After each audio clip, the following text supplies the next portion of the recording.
Hola a todos, bienvenidos a una nueva teleclase. La historia de la independencia de nuestro país fue un proceso lento, lleno de retos y obstáculos. El Virreinato de Nueva Granada fue un territorio que hacía parte del Imperio Español, establecido por la corona en la última fase de su dominio en América. Fue creado por el rey Felipe V en 1717, hasta que el ejército rebelde logró su independencia definitiva del poder español en 1819. La capital del virreinato se situó en la ciudad de Santa Fe, hoy conocida por todos como Bogotá. El escudo de armas de la Nueva Granada fue heredado por la ciudad de Bogotá y es el que utiliza en la actualidad como su insignia. En 1810, las luchas por la autonomía y el reconocimiento político de los neogranadinos desembocaron en la proclamación de la independencia. Este primer periodo de vida independiente entre 1810 y 1816 se conoce como la Patria Boba. La corta vida de independencia en ese entonces fue producto de los conflictos entre los criollos, que tomaron la representación política, lo que les permitió a los españoles retomar el poder. En nuestra teleclase de hoy hablaremos de la Patria Boba y la Reconquista Española.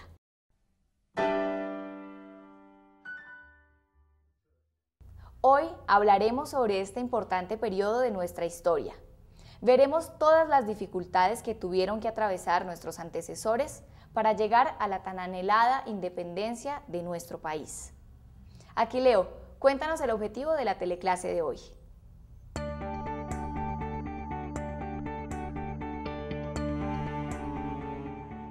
Claro que sí, el objetivo de la clase de hoy es reconocer el periodo previo al proceso definitivo de independencia de la actual República de Colombia, conocido como Patria Boba, y la Reconquista Española.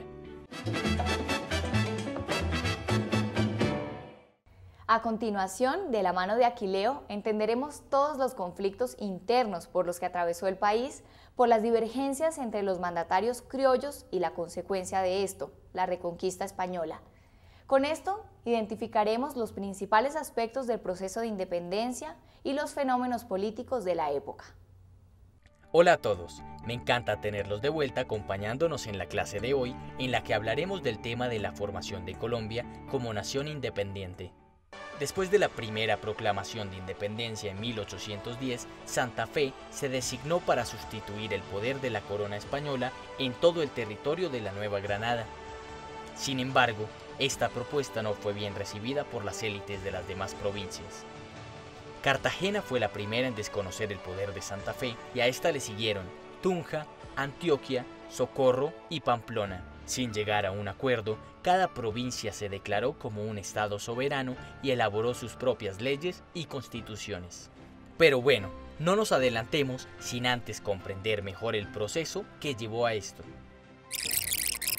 Los cartageneros, en un intento por sabotear la reunión de los diputados, invitaron a las demás provincias a que no enviaran representantes, argumentando que también Medellín podría ser la capital. Gracias a que en ese momento la ciudad era muy pequeña y apenas se estaba formando, también se propuso Mompox.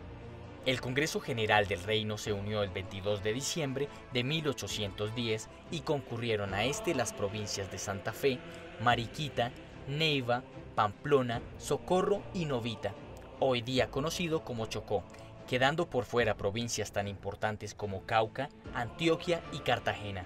La reunión se realizó en esas circunstancias adversas y estaba destinada al fracaso desde el comienzo, en primer lugar por la ausencia de otras provincias y además por la división interna en los mismos estados. Camilo Torres planteó una constitución federal y los diputados de Santa Fe principalmente se opusieron a su propuesta. Fue así como surgió una rivalidad entre el Congreso y la Junta Suprema. Los diputados del Congreso pretendían que apenas el gobierno se instalara, asumiera sus funciones. En cambio, los miembros de la Junta no estaban de acuerdo, pues para ellos la máxima autoridad seguían siendo ellos mismos. Por estas razones, el primer Congreso Nacional, cuyo objetivo era crear la Constitución, no surtió efecto. Simultáneamente en otros lugares de Latinoamérica como Argentina, Venezuela y Quito sucedió lo mismo. se plantearon de entrada las corrientes federalistas y unitarias. En Venezuela, contra la oposición del joven Simón Bolívar, se aprobó el federalismo, lo que hizo que fracasara la Primera República de Venezuela. Lo mismo sucedió en Colombia y por eso a este periodo se le ha llamado peyorativamente la Patria Boba. Este nombre se le dio a este periodo por considerarse una pérdida de tiempo. En realidad, este periodo no fue tan bobo, ya que se estaban dando los primeros pasos y haciendo gran esfuerzo para llegar a la conformación de la República. En vista de que el Congreso fracasó, Antonio Nariño regresó a Santa Fe por Cartagena. Criticó la actitud de los cartageneros al sabotear la reunión del Consejo y comenzó a escribir sobre la defensa del Estado unitario. Por influencia de Nariño se empezó a hablar de Cundinamarca y no de la provincia de Santa Fe. Además, se propuso crear una constitución para la provincia de Cundinamarca, ya que no se pudo crear para todo el territorio. El 27 de febrero de 1811 se reunió el Colegio Constituyente, integrado por representantes de las parroquias, y se expidió la Constitución de Cundinamarca de 1811, primera constitución escrita que hubo en el territorio colombiano. Esta constitución es muy importante por varias razones. En primer lugar, por el hecho de ser la primera constitución escrita. También sirvió de modelo para las posteriores constituciones de las demás provincias y además fue la única constitución monárquica que hemos tenido. Al gobierno se le confía la representación nacional, concretamente a su presidente Jorge Tadeo Lozano, secundado por 2 consejeros. La representación nacional estaría compuesta por una Cámara de Diputados o de representantes de 19 miembros elegidos por colegios electorales y un Senado de miembros encargados de la defensa de la Constitución. En esta Constitución se consagra el derecho al voto a los ciudadanos mayores de 25 años, padres o cabezas de familia que vivan de su renta u ocupación sin depender de otros. Antonio Nariño asumió el liderazgo de la oposición al federalismo y fundó el periódico La Bagatela, desde el cual combatió la idea federal y criticó la debilidad del gobierno del presidente Lozano. Su escrito sobre la inminencia de una reacción realista provocó una manifestación popular. Lozano renunció y Antonio Nariño fue nombrado en su reemplazo. Nariño consideraba que Tadeo Lozano no era una persona para el gobierno, ya que era más bien un académico, un científico, pero sin dotes de mando. Mientras tanto, el Congreso de las Provincias seguía reunido. En noviembre de 1811 se aprobó el Acta de la Confederación de las Provincias Unidas de la Nueva Granada, considerada la primera Constitución Nacional.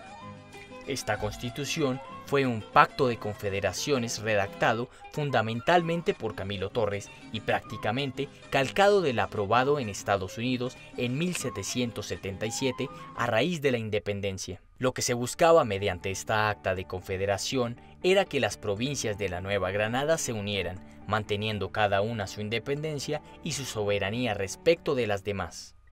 Lo más importante del acta fue que se desconoció tajantemente a las autoridades españolas. Esta acta fue firmada en Santa Fe de Bogotá en noviembre de 1811, únicamente por las provincias de Cartagena, Antioquia, Neiva, Pamplona y Tunja.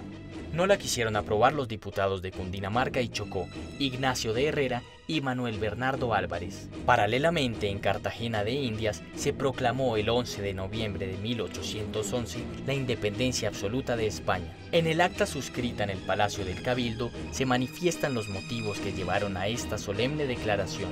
Se instaló la Junta de Gobierno y se extingue el Tribunal de Inquisición. Esta independencia fue muy importante para la historia de Colombia, ya que se convirtió en la primera provincia que aisladamente se independizó de la corona española. Espero que les haya quedado claro por qué se le llamó a este periodo histórico de la Nueva Granada la Patria Boba y la importancia que tuvo esta época para la independencia de nuestra nación. ¡Hasta pronto!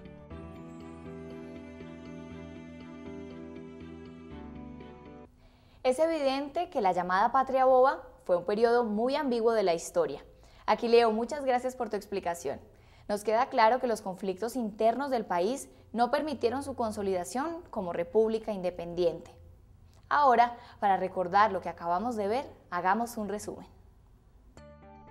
En 1810 se presentó a Santa Fe para sustituir el poder de la corona española en todo el territorio de la Nueva Granada. Cartagena, Tunja, Antioquia, Socorro y Pamplona conformaron la oposición a que Santa Fe fuese el centro político del país. El Congreso General del Reino se reunió el 22 de diciembre de 1810, sin obtener resultados por las claras divergencias del país. La Constitución de Cundinamarca de 1811 fue la primera constitución escrita que hubo en el territorio colombiano. Cuando Lozano renunció, Antonio Nariño fue nombrado en su reemplazo. En Cartagena de Indias se proclamó el 11 de noviembre de 1811 la independencia absoluta de España. En julio de 1812, casi la totalidad de Venezuela fue ocupada por fuerzas realistas, las cuales eran utilizadas para la defensa de la monarquía española en América. En noviembre del mismo año, el gobierno republicano de Quito fue derrotado. En la Nueva Granada, las fuerzas de Santa Marta y Popayán propinaron duros golpes a los republicanos neogranadinos, pero en diciembre de 1814, las fuerzas republicanas lograron unirse con un mando centralizado y trasladaron el Congreso Federal de Tunja a Santa Fe. Sin embargo, ya era tarde. La monarquía española había recuperado el poder y Fernando VII buscaba restaurar a toda costa el dominio de la corona sobre sus antiguas colonias. Ahora nos vamos con Amanda, quien nos va a hablar un poco más sobre la Reconquista española.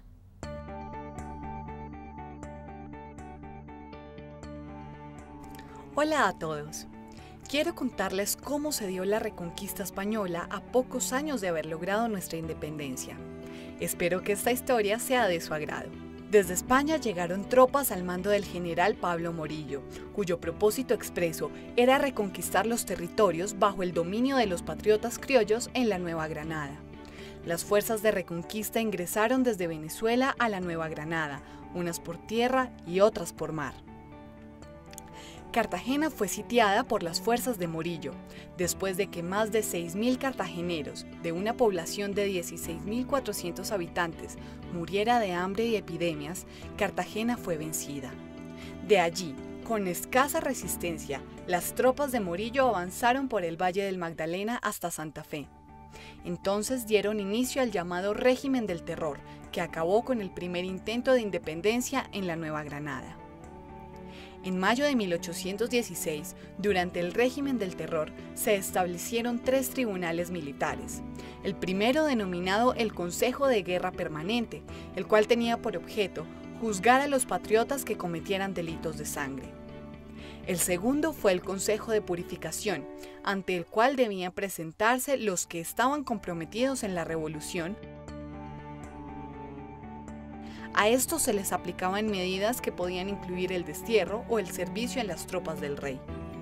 Y por último, la Junta de Secuestros, encargada de reunir bienes para el mantenimiento del ejército por medio de contribuciones.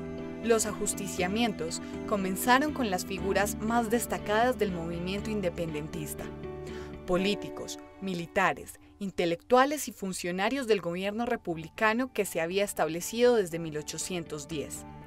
Siguió luego con sujetos catalogados como informantes o colaboradores, entre los cuales estaban varias mujeres como las recordadas Policarpa Salabarrieta y Antonia Santos.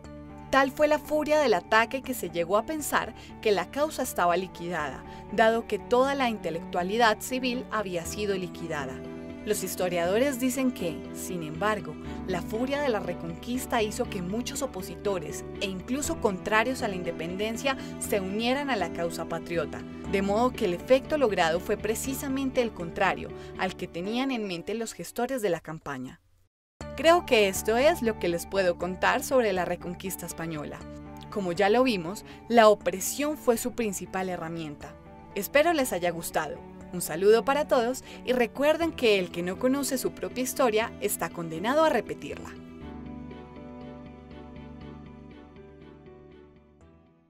Muchas gracias, Amanda. Ahora, para recordar lo que acabamos de ver, vamos a hacer un resumen. En 1815, la monarquía española recupera el poder, y Fernando VII busca restaurar a toda costa el dominio de la corona sobre sus antiguas colonias.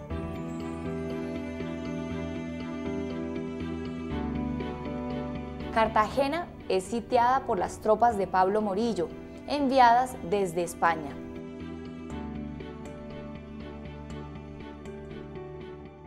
Las tropas avanzan por el territorio, lo que da inicio al llamado Régimen del Terror, que acabó con el primer intento de independencia en la Nueva Granada.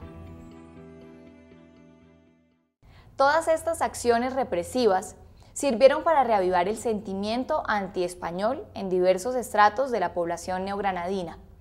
Estos años de terror permitieron que la causa de la independencia ganara más adeptos en las clases populares y la consecuencia de esto fue la independencia definitiva de la Nueva Granada. Ahora los invito a participar de las actividades en clase relacionadas con el tema. Muchas gracias por acompañarnos. Nos encontramos en una próxima teleclase. Hasta pronto.